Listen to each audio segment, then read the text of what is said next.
Welcome students. This is the new video of the chapter that is coordination. In this video we will discuss the importance and the techniques of the coordination. As we have already discussed the meaning of the coordination, characteristics of the coordination, principles, and what is the difference between the coordination and cooperation, as well as the objectives of the coordination. In the new video we will discuss what is the importance of the coordination and how we can say that the coordination is important from the point of view of the business. First of all, let's discuss the first point, that is reconciliation of goals. As we have discussed in the objective also, first objective is reconciliation of goals. Reconciliation of goals ਦਾ ਮਤਲਬ ਕੀ ਹੁੰਦਾ ਹੈ? Reconciliation of goals ਹੁੰਦਾ ਕਿ ਜਿਹੜੇ ਵੀ ਸਾਡੇ employees ਦੇ personal objectives ਹੋਣਗੇ, we have to reconcile their personal objectives with the objectives of the organisation. ਅਗਰ ਕੋਈ ਵੀ ਇੰਪਲੋਈ ਆਪਣੇ ਪਰਸਨਲ ਇੰਟਰਸਟ ਦੇ ਲਈ ਕੰਮ ਕਰ ਰਿਹਾ, ਠੀਕ ਹੈ ਜੀ, ਤਾਂ ਕਦੇ ਵੀ ਉਹ ਆਰਗੇਨਾਈਜੇਸ਼ਨ ਦੇ ਗੋਲਸ ਨੂੰ ਅਚੀਵ ਕਰਨ 'ਚ ਹੈਲਪ ਨਹੀਂ ਕਰੇਗਾ। ਸੋ ਪਰਸਨਲ ਇੰਟਰਸਟ ਤੁਹਾਡੇ ਅਗਰ ਅਸੀਂ ਉਹਨਾਂ ਨੂੰ ਮੈਚ ਕਰ ਦਈਏ with the objectives of the organisation, then it will be helpful for both. Employees ਲਈ ਵੀ ਹੈਲਪਫੁਲ ਹੋਏਗਾ as well as to helpful to the organisation also.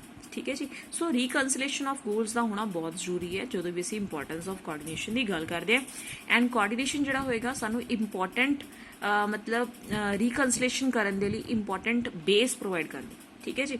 Next ਆ ਜਾਂਦਾ economy and efficiency, as we have discussed in the objective also, that is what is economy and efficiency. Economy means we have to reduce the time as well as the reduce the cost to complete any objective. ठीक है जी। Efficiency means how we can do effectively work. ठीक है जी। ਅਸੀਂ ਕਿੱਦਾਂ ਅਸੀਂ ਕੰਮ ਨੂੰ ਇਫੈਕਟਿਵ ਵੇ ਦੇ ਨਾਲ ਕਰ ਸਕਦੇ ਹਾਂ। ਇਕੋਨਮੀ ਦਾ ਮਤਲਬ ਹੁੰਦਾ ਹੈ ਕਿ ਅਸੀਂ ਟਾਈਮ ਨੂੰ ਘੱਟ ਤੋਂ ਘੱਟ ਕਰਨਾ ਹੈ। ਠੀਕ ਹੈ ਜੀ। ਐਂਡ ਕਾਸਟ ਸਾਡੀ ਖਰਚਾ ਸਾਡਾ ਘੱਟ ਤੋਂ ਘੱਟ ਹੋਣਾ ਚਾਹੀਦਾ, that is related to the economy. So this is only based on the coordination. If the coordination is there, then economy and efficiency is there. Next is the good personal relations. Good personal relations is only possible through the coordination. How we can say that? If there is a deliberate efforts of the management to maintain the good relations between the employees, then obvious है कि ਜਿਹੜੇ good relations ਹੋਣਗੇ possible ਹੀ ਹੋਏਗਾ। ਅਗਰ good person relations ਨੇ ਤਾਂ ਤੁਸੀਂ ਕਿਸੇ ਵੀ employee ਨੂੰ ਲੌਂਗ ਪੀਰੀਅਡ ਆਫ ਟਾਈਮ ਦੇ ਲਈ ਰਿਟੇਨ ਕਰਕੇ ਰੱਖ ਸਕਦੇ ਹੋ ਐਂਡ ਉਸ ਪਰਸਨ ਤੋਂ ਮੈਕਸਿਮਮ ਕ੍ਰੀਏਟਿਵ ਵੇ ਦੇ ਨਾਲ ਕੰਮ ਕਰਵਾ ਸਕਦੇ ਹੋ। ਸੋ ਗੁੱਡ ਪਰਸਨ ਰਿਲੇਸ਼ਨਸ ਜਿਹੜੇ ਹੋਣਗੇ ਤੁਹਾਡੇ ਕੋਆਰਡੀਨੇਸ਼ਨ ਦੇ ਨਾਲ ਹੀ ਪੋਸੀਬਲ ਹੈ। Next है जी retention of the managerial and other personnel, as we have discussed in third point also, that retention and the how we can say that how we can say that the good employees can be retained in the long period of time in the organization, that is only possible through the coordination.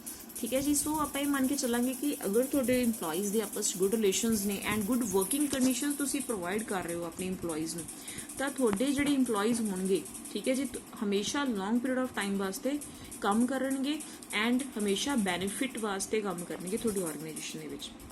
ਕਦੇ ਵੀ ਇਦਾਂ ਨਹੀਂ ਹੋਏਗਾ ਕਿ ਉਹ they will leave the job after some time. ਠੀਕ ਹੈ। ਅਗਰ ਤੁਸੀਂ ਗੁੱਡ ਵਰਕਿੰਗ ਕੰਡੀਸ਼ਨਸ ਪ੍ਰੋਵਾਈਡ ਕਰ ਰਹੇ ਹੋ, then nobody will leave the house leave the company. So this is the importance of the coordination. Next is the unity of direction. Unity of direction का मतलब की होंगे राजे कि different departments pursue different goals. As we all know that sales department has a different objective and cash department has a different objective, purchase department has a different objective. So coordination synchronize the activities of each department, thus brings unity of direction. It motivates the subordinates to work from the business point of view. ਕਹਿੰਦੇ ਹਮੇਸ਼ਾ ਜਿਹੜਾ coordination ਹੋਏਗਾ different departments ਦੀ activities ਨੂੰ synchronize, harmony ਲੈ ਕੇ ਆਉਣ ਦੀ ਕੋਸ਼ਿਸ਼ ਕਰਦਾ, ਇੰਟੈਗਰੇਟ ਕਰਨ ਦੀ ਕੋਸ਼ਿਸ਼ ਕਰਦਾ। ਐਂਡ ਅਗਰ ਇੰਟੈਗਰੇਸ਼ਨ ਪੋਸੀਬਲ ਹੋਏਗੀ ਤਾਂ ਹੀ ਜਾ ਕੇ ਸਾਡੇ ਜਿਹੜੇ ਬਿਜ਼ਨਸ ਦੇ ਗੋਲਸ ਨੇ, ਕਾਮਨ ਗੋਲਸ ਨੇ, ਅਸੀਂ ਉਹਨਾਂ ਨੂੰ ਅਚੀਵ ਕਰ ਸਕਦੇ ਹਾਂ। This is the unity of direction. Next आ जाता है essence of the management. Essence of the management की हुंदा राजे कहते human efforts are needed to be synchronized and coordination harmonize various functions of the management for achieving the organization goals. As we all know that if we want to achieve the common goals, then all the activities of the human, ठीक है, should be synchronized. उन्होंने सानू की करना पेगा, इंटैगरेट करना पेगा and उन्होंने activities ਦੇ ਵਿੱਚ वर्क ਦੇ ਵਿੱਚ ਕੀ ਕਰਨਾ ਪਏਗਾ, ਸਾਨੂੰ ਹਾਰਮਨੀ ਲੈ ਕੇ ਆਣੀ ਪਏਗੀ। ਠੀਕ ਹੈ ਜੀ। ਤਾਂ ਹੀ ਅਸੀਂ ਆਪਣੇ ਆਰਗੇਨਾਈਜੇਸ਼ਨ ਦੇ ਗੋਲਸ ਨੂੰ ਅਚੀਵ ਕਰ ਸਕਦੇ ਹਾਂ। And coordination describe the managerial functions in a better way than the management itself. Coordination ਕੀ ਕਰਦਾ ਜੀ, ਕਿਸੇ ਵੀ ਡਿਫਰੈਂਟ ਜਿਹੜੇ ਆਪਣੇ ਮੈਨੇਜਮੈਂਟ ਦੇ ਵਰਕ ਹੋਏਗਾ ਉਹਨੂੰ ਇਫੈਕਟਿਵ ਵੇ ਦੇ ਨਾਲ ਐਕਸਪਲੇਨ ਕਰਦਾ how we can achieve it. And every function needs coordination, ਹਰ ਇੱਕ ਫੰਕਸ਼ਨ ਦੇ ਵਿੱਚ ਕੋਆਰਡੀਨੇਸ਼ਨ ਦਾ ਹੋਣਾ ਜ਼ਰੂਰੀ ਹੈ। As we have discuss in the characteristic also was or principle in the previous videos that right from the inception of the planning, ਠੀਕ ਹੈ, ਜਦੋਂ ਅਸੀਂ ਪਲੈਨਿੰਗ ਕਰਦੇ ਹਾਂ then we need the coordination, ਸਾਨੂੰ ਕੋਆਰਡੀਨੇਸ਼ਨ ਦੀ ਲੋੜ ਪੈਂਦੀ ਹੈ। ਅਗਰ ਕੋਆਰਡੀਨੇਸ਼ਨ ਨਹੀਂ ਹੈ ਤਾਂ ਪਲੈਨਿੰਗ ਨਹੀਂ possible. So planning should be based on the coordination, or we can say that no function can be worked without the coordination, ਠੀਕ ਹੈ ਜੀ। ਸੋ ਕੋਆਰਡੀਨੇਸ਼ਨ ਦਾ ਹੋਣਾ ਮੈਨੇਜਮੈਂਟ ਦੇ ਵਿੱਚ ਬਹੁਤ ਜ਼ਰੂਰੀ ਹੈ।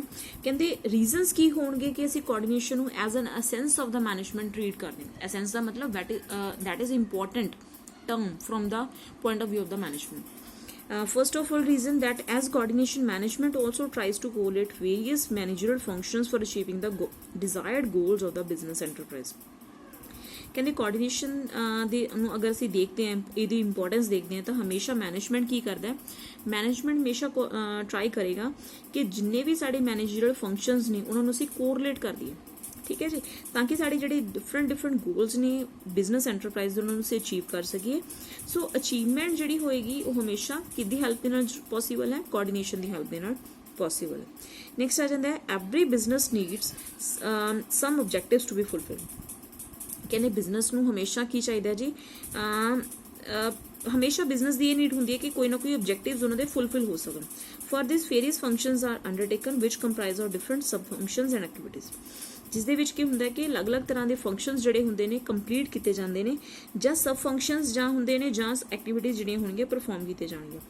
Unless and until activities are channelised, objectives will not be achieved. ਜਦ ਤੱਕ ਤੁਸੀਂ ਐਕਟੀਵਿਟੀਜ਼ ਨੂੰ ਇੱਕ ਪ੍ਰੋਪਰ ਵੇ ਦੇ ਨਾਲ ਕੰਪਲੀਟ ਨਹੀਂ ਕਰ ਲੈਂਦੇ, ਇੱਕ ਪ੍ਰੋਪਰ ਪ੍ਰੋਸੀਜਰ ਦੇ ਨਾਲ ਉਹਨਾਂ ਨੂੰ ਇੱਕ ਪ੍ਰੋਸੀਜਰ ਨਹੀਂ ਬਣਾ ਲੈਂਦੇ how you have to complete that activities, then no objective will be achieved. So management needs proper coordination. It is an inherent part of the management itself.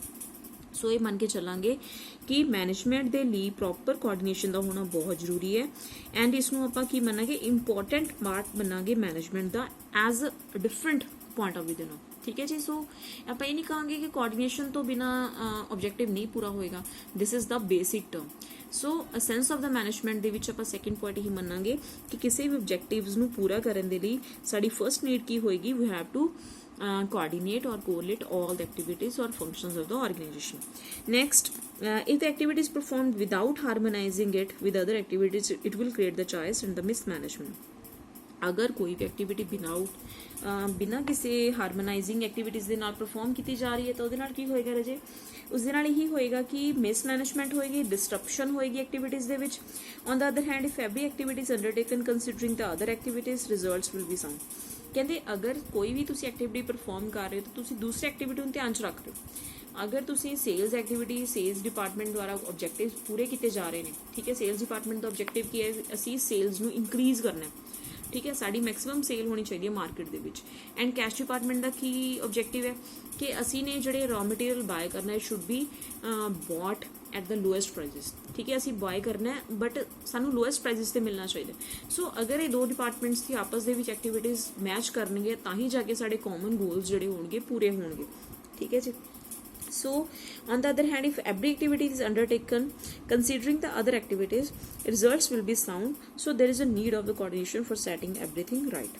So ਕੋਈ ਵੀ ਅਸੀਂ ਅਗਰ ਐਕਟੀਵਿਟੀ ਨੂੰ ਪਰਫਾਰਮ ਕਰਨਾ ਹੈ and sound ਵੇ ਦੇ ਨਾਲ results ਨੂੰ ਲੈ ਕੇ ਆਉਣਾ ਹੈ ਤਾਂ ਸਾਨੂੰ ਸਾਰੀ ਐਕਟੀਵਿਟੀਜ਼ ਦੇ ਵਿੱਚ ਕੋਆਰਡੀਨੇਸ਼ਨ ਦਾ ਹੋਣਾ ਬਹੁਤ ਜ਼ਰੂਰੀ ਹੈ। ਦੈਨ ਹੀ ਜਾ ਕੇ ਸਾਡੇ ਕੋਆਰਡੀਨੇਸ਼ਨ ਦੇ ਨਾਲ ਹੀ ਸਾਡੇ ਆਬਜੈਕਟਿਵ ਜਿਹੜੇ ਹੋਣਗੇ ਜਾਂ ਸਾਡੀ ਜਿਹੜੀ ਐਕਟੀਵਿਟੀਜ਼ ਨੇ ਉਹਨਾਂ ਨੂੰ ਅਸੀਂ ਸਿੰਕਰਨਾਈਜ਼, ਹਾਰਮੋਨਾਈਜੇਸ਼ਨ ਕਰ ਸਕਦੇ ਹਾਂ। ਸੋ next ਆ ਜਾਂਦਾ ਹੈ different functions of the management, that is the planning, organizing, directing, controlling, if effectively carried out leads to the better coordination.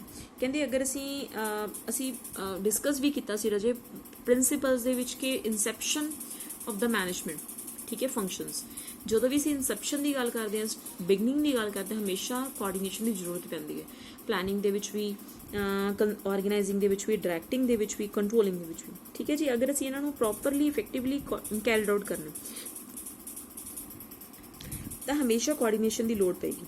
So all functions involve the coordination. ਸੋ ਇਹ ਮੰਨ ਕੇ ਚੱਲਾਂਗੇ ਕਿ ਮੈਨੇਜਮੈਂਟ ਦੇ ਜਿੰਨੇ ਵੀ ਫੰਕਸ਼ਨਸ ਹੋਣਗੇ ਉਹਨਾਂ ਦੇ ਵਿੱਚ ਕੋਆਰਡੀਨੇਸ਼ਨ ਦਾ ਹੋਣਾ ਬਹੁਤ ਜ਼ਰੂਰੀ ਹੈ। ਦੈਨ ਹੀ ਤੁਸੀਂ ਜਾ ਕੇ ਆਪਣੇ ਆਬਜੈਕਟਿਵਸ ਨੂੰ, ਆਪਣੇ ਗੋਲਸ ਨੂੰ ਡਿਸਕਸ ਕਰ ਸਕਦੇ ਹੋ ਐਂਡ ਪੂਰਾ ਕਰ ਸਕਦੇ ਹੋ। ਠੀਕ ਹੈ ਜੀ।